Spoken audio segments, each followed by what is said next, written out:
네, 조식 폐지에 관해서 이어서 계속하겠습니다. 조식 폐지에 대해서 부정적인 생각을 가질 수도 있지만 전혀 걱정할 일이 아니다. 이를 뒷받침해 줄 만한 연구 결과도 많이 나와 있습니다. 그 중에는 농부들을 조식 폐지 그룹과 조식을 하는 그룹으로 나누어 1년간 연구한 결과도 소개되어 있습니다. 농촌 일은 꼭두 새벽부터 아침 식사 전까지 좋게 한나절 일거리가 됩니다.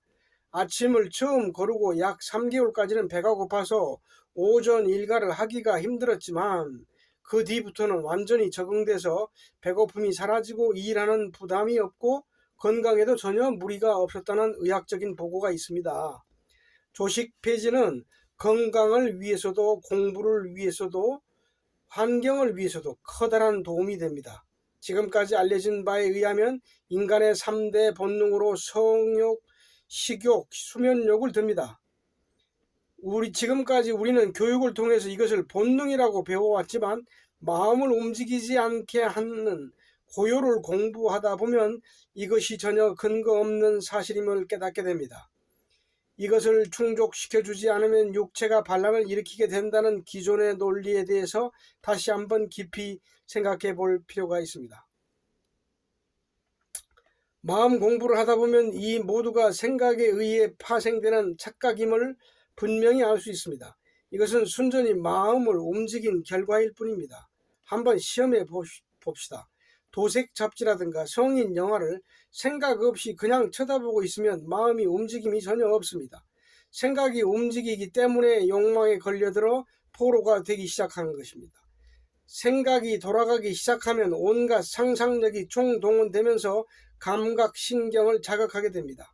단식을 아무리 오래 한다 해도 마음을 움직이지 않을 수 있는 고요를 체험한 사람은 식욕으로부터 해방될 수 있지만 그렇지 않은 사람은 그때 그 음식의 맛이 참 좋았었는데 며칠 더 해야 단식이 끝나는데 이런 식으로 생각을 돌리기 시작하므로 고통스러운 것입니다. 사람은 이렇게 일생을 생각에 속아서 살아갑니다. 교육학자들은 이것을 인간의 본능이라고 합리화시키고 있습니다.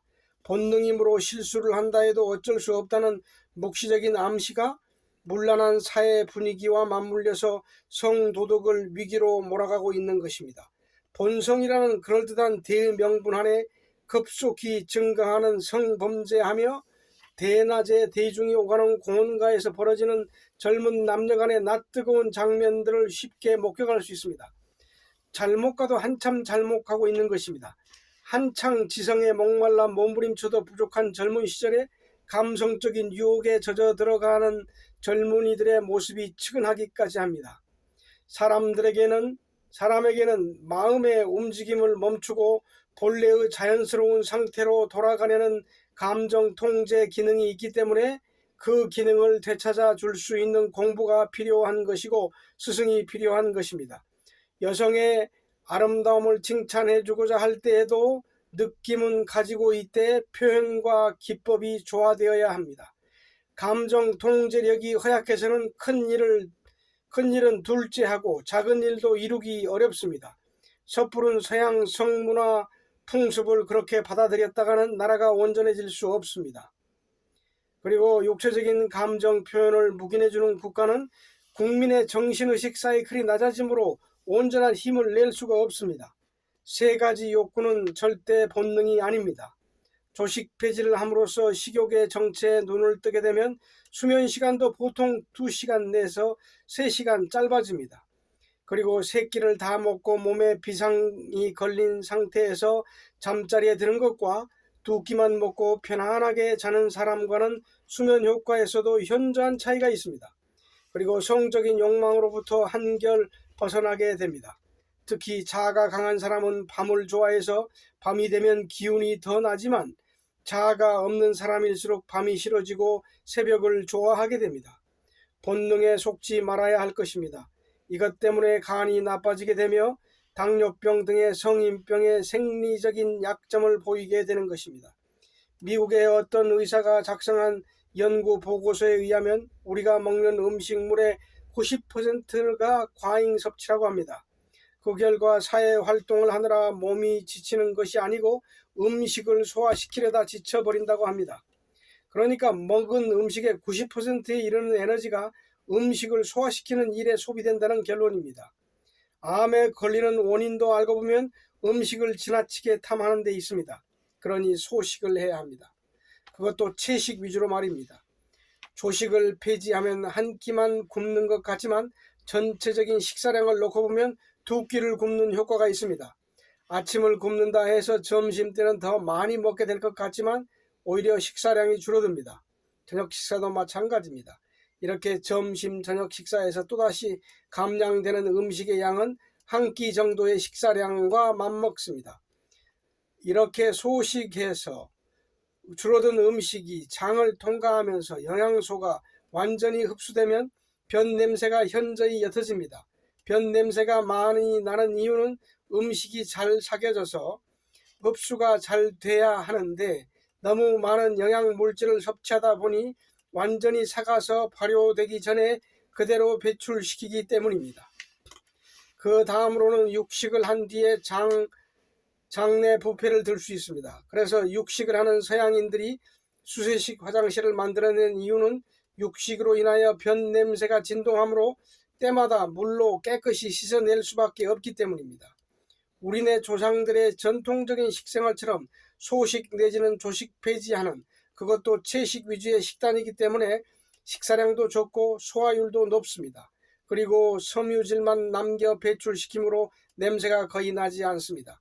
그리고 신체가 건강할수록 변 냄새가 나지 않는 법입니다. 현대병이라는 것이 환경 공해라든가 화학 비료를 사용하는 음식물, 식물 첨가제, 방부제, 설탕 등의 음식물을 먹기 때문이라고 하지만 천만의 말씀입니다. 식욕을 내키는 대로 마음껏 음식을 먹고 육체를 혹사시키는데 더 큰 원인이 있는 것입니다. 마음 숨을 할 수준이면 아침 한 끼 정도에는 굶을 수 있어야 합니다. 그리고 가급적이면 정갈하고 담백한 음식을 가까이 해야 합니다. 가능하면 현미식의 양질의 검정, 콩 등을 위주로 식단을 계획할 필요가 있습니다. 음식을 가려 먹는 것도 마음 공부와 밀접한 관련이 있습니다. 숨과 선의 시부도, 불교에서 말하는 선의 시부도와 숨의 9단계에서 어떠한 유사점이 있을까? 선의 시부도는 소의 자취를 보았다, 소의 고삐를 잡았다, 소의 고삐를 잡고 등에 올라탔다, 이렇게 이어집니다. 선이란 나라고 하는 착각 한 가지만을 버리는 것을 주제로 전문화시킨 수도체제입니다. 처음부터 끝까지 무념무상, 즉 생각을 버리는 훈련만을 하는 것이므로 사실 숨의 정보 교환과는 관련시켜 설명할 수가 없습니다. 이런 의문이 생기는 이유는 얼숨, 칠에서 구품에서의 수련 방법이 어찌 보면 불교의 무념무상과 흡사하다는 생각이 들기 때문입니다. 그동안 7품에서의 장벽, 8품에서의 장벽까지 다 밝혀놓았습니다. 7품의 숨 요령은 가만히 있는 것이라고 했습니다. 계속 가만히 있다 보니까 무엇인가 걸려서 도저히 나갈 수 없는 장벽에 걸리더라는 그것이 바로 나라고 하는, 마음이라고 하는 이유는 앞서의 강의를 참고하세요. 얼숨의 전 과정은 가만히 있는 노력을 하는 단계입니다. 가만히 있음으로써 고요, 7품해지고 그 다음에 맑아집니다. 8품 맑음입니다. 그 다음에 마지막 9품에 들어서서 빛남을 연습하는 요령은 가만히 있는 노력을 억제하는 것뿐입니다. 즉 가만히 있고자 하는 노력을 없애는 과정입니다. 가만히 있고자 함도 없이도 가만히가 저절로 되는 것이 9품 전로입니다. 이런 점에서의 숨의 7에서 9품 단계가 선의 무념, 무상 훈련과 흡사하지 않은가 하는 의혹이 생길 수도 있습니다. 숨과 시부도 다루는 내용이 전혀 다르지만 유사성이라는 관점에서 굳이 부연 설명을 해보고자 합니다. 그림 1에서 3품, 4에서 6품, 7에서 9품. 불교의 깨달음은 선이고 무념무상은 불교, 나, 자아 없음을 깨닫기 위한 가만히 있음이고 무념무상 숨, 이미 참 신이었음을 깨닫기 위해 가만히 있음. 가정을 전제로 하여 불교의 시부도를 마음숨과 얼숨의 무상에 놓고 본다면 사품에서 구품까지의 반쪽만을 다룬 수련 방법이라 할 수 있습니다. 얼숨에서 가만히라는 신심을 배경으로 한 무념무상과는 내용이 완전히 다르지만 말입니다. 얼숨에서 가만히 있으라 하는 이유는 무엇인가요?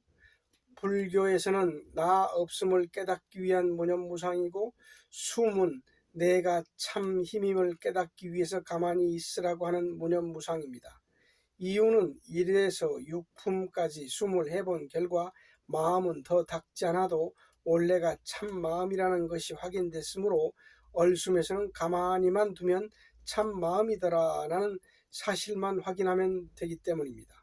가만히만 내버려 둘 수 있으면 그것이 바로 참이고 하나님이 된다는 사실이 인식된 상태에서의 내버려 둠과 단순하게 자아 한 가지만을 깨닫기 위해 무념무상하는 것과는 전혀 차원이 다른 것입니다.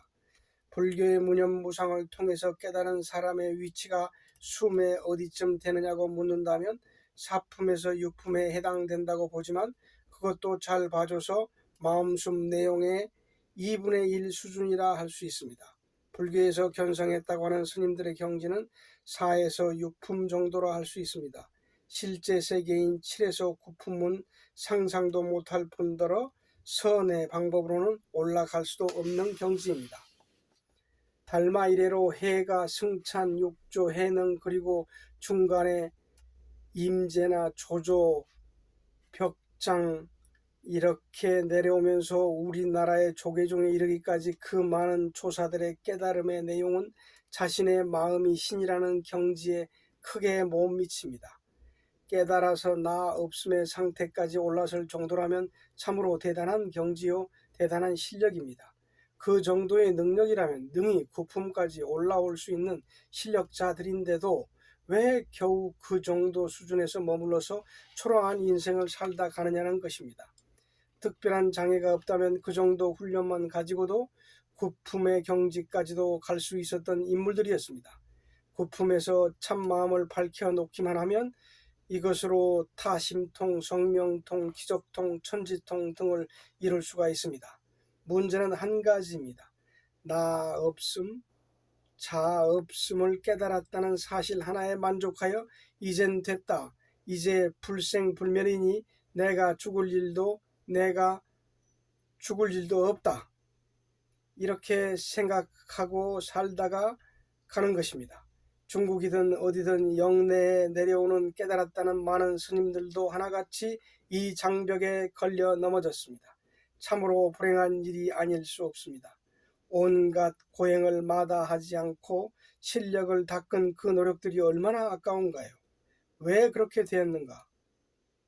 머릿속의 정보를 고쳐야 한다는 과학적 사실에 전혀 무지했던 때문입니다.